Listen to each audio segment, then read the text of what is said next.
Hello everyone, this is me Pratyush and this is our amazing channel Cracking BSc Chem। अच्छा, आज हम लोग क्या पढ़ने वाले? आज हम लोग पढ़ेंगे, जैसे कि हम लोग फुल ऑन सिलेबस लेके चल रहे हैं, तो उसमें हमारे पास हाइड्रोजन बॉन्डिंग के बाद एक नया टॉपिक आता है, वो हमारे पास आएगा वॉन्डर वाल्स फोर्स। अच्छा, वॉन्डर वाल्स फोर्स एक बहुत ही ज्यादा वीक फोर्स होता है। अच्छा, वीक फोर्स इसलिए होता है क्योंकि यहाँ पे टेम्परेरी इफेक्ट शो हो रहा होता है। अभी सिर्फ सुनना मेरी बात, ठीक है। वॉन्डर वाल फोर्स एक वीक फोर्स होता है जो कि 2 से लेकर के 8 किलो जूल एनर्जी पर मोल देने पे क्या हो जाता है, ब्रेक हो जाता है, इसका बॉन्ड जो होगा वो टूट जाएगा, ठीक है। अच्छा, चैप्टर 4 है वीक इंटरेक्शन से, यूनिट 2 है वॉन्डर वाल फोर्स है, जिसका हमारे पास फर्स्ट सेमेस्टर का सिलेबस चल रहा है, ठीक है। अच्छा, इतनी बात क्लियर ना, ठीक है। अब देखो, यहाँ पर ध्यान देना, van der Waals force are weak intermolecular force that arise from the interaction और टेम्परेरी या फिर permanent dipoles in molecules. Dipole, dipole मतलब एक प्लस और एक माइनस, दो पोल हैं जिनको हम लोग डायपोल बोल रहे हैं। दो को क्या बोलते हैं? डाई। और पोल्स जनरेट हो रहे हैं, पोल्स, डायपोल्स, ठीक। अब जो डायपोल्स होंगे वो हमारे पोलर मॉलिक्यूल्स होते हैं। पोलर क्यों? एक के पास प्लस चार्ज, एक के पास माइनस चार्ज, दो अपोजिट चार्ज, तो पोलर मॉलिक्यूल्स, ठीक। इन molecule they are responsible for many physical properties of substance such as boiling point, melting point and solubility। जिसका बॉइलिंग पॉइंट बहुत ज्यादा होगा, उसकी सॉल्युबिलिटी क्या होगी? कम होगी। अब एक बात बताओ, मेरे पास इसमें NaCl पड़ा हुआ है, मैंने इसको डिसॉल्व किया, मुझे इसमें बॉइलिंग पॉइंट देने की जरूरत है क्या? मुझे टेम्परेचर कुछ देने की जरूरत है क्या? नहीं, वो सॉल्युबल हो जाता है। इसका मतलब इसका बॉइलिंग पॉइंट बहुत ही ज्यादा कम है और सॉल्युबिलिटी बहुत ज्यादा है, फटाक से सॉल्युबल हो गया। अब एक बार बताओ, मैंने क्या किया, इसमें ब्रिक डाल दिया। अरे हाँ, जिससे घर बनता है। अब एक बार, अब वो सॉल्युबल नहीं हो रहा है, तो मैंने उसको, ठीक है, मैंने उसको पीस दिया, मैंने उसके बहुत छोटे छोटे मॉलिक्यूल्स कर दिए, तब भी तो वो सॉल्युबल। तो मैंने उसको टेम्परेचर दिया, टेम्परेचर देते जा रहे, देते जा रहे, देते जा रहे, फिर धीरे धीरे सॉल्युबल होता जा रहा है। इसका मतलब जो चीज सॉल्युबल कम होगी उसके लिए मुझे उसको टेम्परेचर राइज करना पड़ेगा, जो चीज सॉल्युबल हो जाए उसके लिए टेम्परेचर। तो दोनों के इनवर्सली प्रोपोर्शनल। तो ऐसे ही इफेक्ट करेंगे बॉन्ड के ऊपर। जितना ज्यादा बॉन्ड जल्दी टूट जाएगा, जितना बॉन्ड जल्दी टूटेगा उसकी सॉल्युबिलिटी उतनी ज्यादा होगी, फटाक से सॉल्युबल हो गया। जितना बॉन्ड कम टूटेगा उसको मुझे हीट ज्यादा देनी पड़ेगी, उतना ज्यादा कम ब्रेक होगा, ठीक। अब इसीलिए जो बॉन्ड बनेगा वो वॉन्डर वाल फोर्स के अकॉर्डिंग वो 5 टाइप्स में बनता है, ठीक है। 5 टाइप्स में बनेगा। अच्छा, कैसे? या तो मेरे पास एक आयन होगा और आयन होगा। आयन आयन का हमको पता है, Na प्लस और Cl माइनस का हमने बना दिया, हो गया, इंटरेक्शन बन गया। लेकिन हमको चाहिए strong electrostatic force of attraction. वो कैसे? यहाँ पे हमारे पास पहला जो रहेगा वो रहेगा आयन डायपोल फोर्स। आयन एक प्लस चार्ज वाला कंपाउंड रहेगा, डायपोल इस तरह एक प्लस चार्ज वाला एक माइनस चार्ज वाला, ठीक है, एक प्लस चार्ज वाला एक माइनस चार्ज वाला, जिसमें पहले से ही पोल्स जनरेटेड है और प्लस माइनस अट्रैक्ट हो सकते हैं। जैसे मान लेते हैं मैंने यहाँ पे Na प्लस लिया और अगर मान लो मैंने H2O लिया, क्या लिया? H2O यानी H प्लस और OH माइनस। तो अब OH माइनस कौन अट्रैक्ट करेगा? Na प्लस अट्रैक्ट करेगा। तो इसके पास कौन लग जाएगा? O लग जाएगा। इस तरह ये रहेगा H2O का स्ट्रक्चर। O कौन अट्रैक्ट करेगा? नाइट ऑक्सीजन अट्रैक्ट करेगा। ये इस तरह है। ये देखो, ऑक्सीजन किसके साथ अटैच हो रहा है? सोडियम के पास, क्योंकि इसके पास है डेल नेगेटिव, इसके पास है डेल पॉजिटिव, इसके पास है डेल नेगेटिव, इसके पास है डेल नेगेटिव। ये रहा डेल पॉजिटिव, ये रहा डेल नेगेटिव। तो उस जो Na प्लस है उसको किसने घेर लिया? पूरा पूरा उसको किसने कवर कर लिया? उसको किसने सराउंड कर लिया? ओ ने। O और हाइड्रोजन किससे हो गए? अलग हो गए। अब अगर किसी को समझ नहीं आता कि Na प्लस कहां से, अगर मान लो मैं NaCl ले लू प्लस H2O ले लू, तो क्या बन रहा है? NaCl बन रहा है प्लस H, नहीं नहीं, अरे वापस कैसे बन जाएगा? NaOH बन रहा है और क्या बनेगा हमारे पास? HCl बनेगा, ठीक है। यानी HCl को कौन कवर कर रहा है? H सारे कवर कर रहे हैं। Na को कौन कवर कर रहा है? O कवर कर रहा है। और कैसे? अकर्स बिटवीन आयन, कैटायन हो या फिर एनायन हो, कोई फर्क नहीं पड़ता भाई। उसने क्या बोला है? एक आयन बोला है ना, तो आयन तो कोई भी हो सकता है, ठीक है। And a polar molecule, the ion attract the positively charged and the dipole, ठीक है, and of the dipole strength increases with the charge of the ion and the polarity of the molecule। भाई strength, उसकी ताकत बढ़ती जाएगी जितना ज्यादा close होगा मॉलिक्यूल। अब एक बताओ, जितना ज्यादा बड़ा मॉलिक्यूल होगा उतना ज्यादा मॉलिक्यूल के करीब रहेगा। अब जितना ज्यादा छोटा मॉलिक्यूल रहेगा उतना ज्यादा उसको पास आना पड़ेगा, तब तक मॉलिक्यूल यानी उसकी जो स्ट्रेंथ क्या हो जाएगी? वीक हो जाएगी, ठीक है। तो यानी किस पे डिपेंड कर रहा है? शेप पे भी डिपेंड करेगा। अच्छा, पोलराइजेबिलिटी पे तो डिपेंड करेगा। अरे पोलराइजेबिलिटी का मतलब होता है कितना ज्यादा अपनी तरफ वो पोलराइज कर सकता है, कितना ज्यादा उसमें चार्ज है। ठीक है, अब एग्जाम्पल देखते हैं एक बार। इंटरेक्शन बिटवीन Na प्लस और H2O। ये देखो, पहले रिएक्शन हमारे पास इस तरह थी, ठीक है। अब Na प्लस को कौन घेर रहा है? O minus, O minus, O minus. अरे यार, O माइनस के पास H प्लस भी तो है, तो यहाँ पे डेल पॉजिटिव, ये रहा डेल पॉजिटिव और ये रहा डेल नेगेटिव। अब इसको देखो, इस तरह पूरा किसने सराउंड कर लिया? H प्लस ने सराउंड कर लिया। फिर ऐसे ही जो हमारे पास जो O माइनस के साथ जो अट्रैक्शन किसके साथ चल रहा था? Na प्लस का।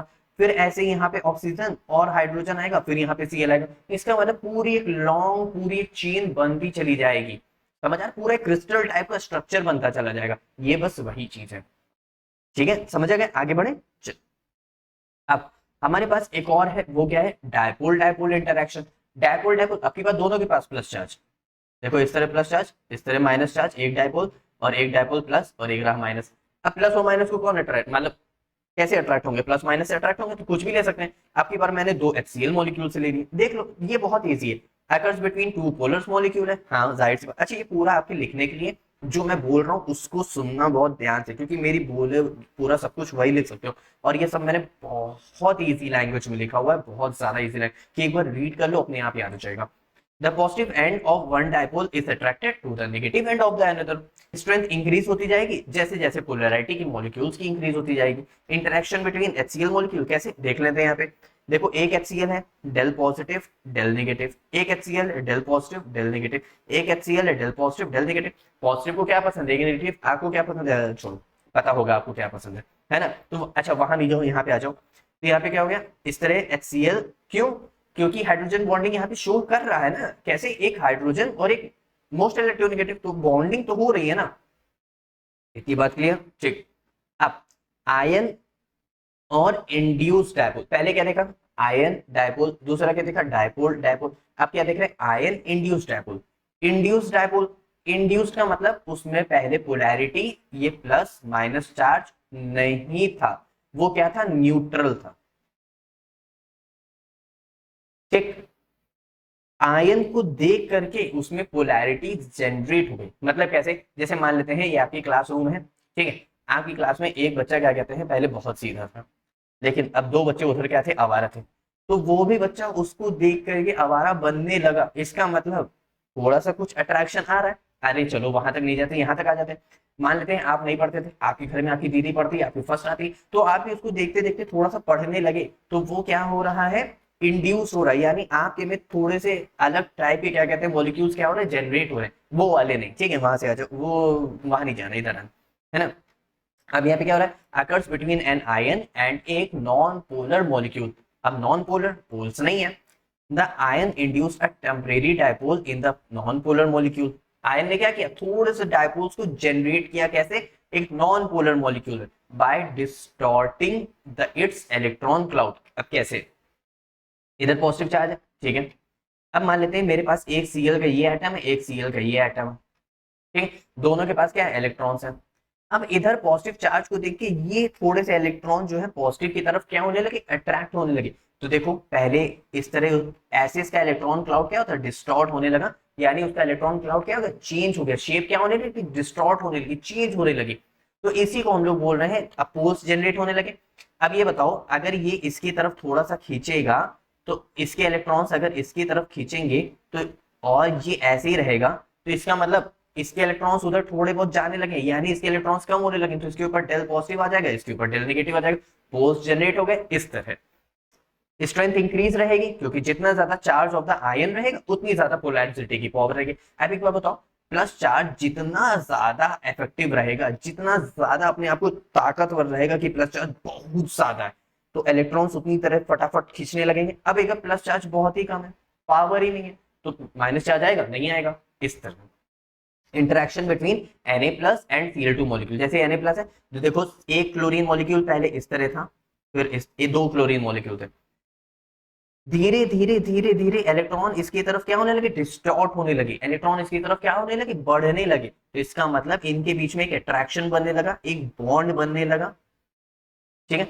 कौन सा इंटरेक्शन होने लगा? Ion induce dipole interaction. यानी पहले ये क्या था? पहले था हमारे पास एक पोलर, और ये क्या था? Non polar. फिर वापस से रिएक्शन हुई तो पोलर, और ये रहा इंड्यूस्ड पोलर, ठीक है। तो इस तरह होने लगा और ये हो गया इसका इंटरेक्शन। अब समझ आए। अच्छा, ये थोड़ा सा वीक रहेगा भाई, हमेशा थोड़ी ना इलेक्ट्रॉन अट्रैक्ट होता रहेगा, तो इसीलिए सब क्या होते हैं, वीक फोर्स ऑफ अट्रैक्शन होते हैं। अब हम लोग क्या देखना है, हम लोग ने पहले देखा ion dipole, dipole dipole, ion induced dipole, अब देखेंगे डायपोल इंड्यूस्ड डायपोल। यानी मेरे पास पहले से एक पोलर मॉलिक्यूल था प्लस माइनस, और मेरे पास पहले से ही एक नॉर्मल मॉलिक्यूल था जिसमें पोल्स जनरेट नहीं थे।